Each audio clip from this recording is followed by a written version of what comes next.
So let's look at an example. This is example 13 from the curriculum.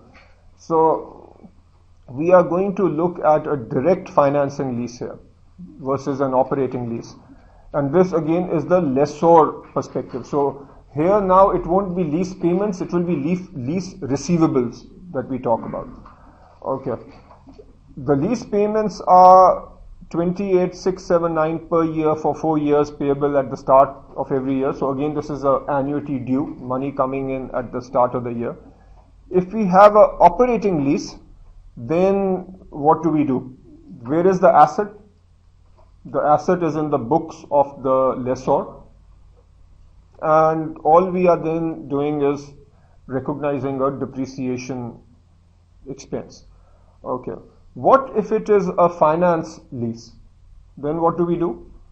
Then we are removing the asset from our books, and when we remove the asset worth 100,000, do we put anything onto our books?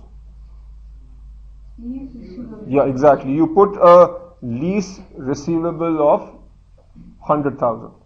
Okay, so the lease receivable of 100,000, then over 4 years what happens? As you receive payments, what happens to the lease receivable? So as you get your payments, the lease receivable goes down. So effectively what you are seeing here is a mirror image of what we saw earlier. What do I mean by that?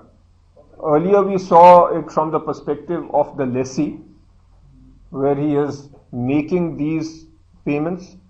Now we see it from the perspective of the lessor who is receiving the payments, and as the lessor receives payments, the lease receivable keeps going down.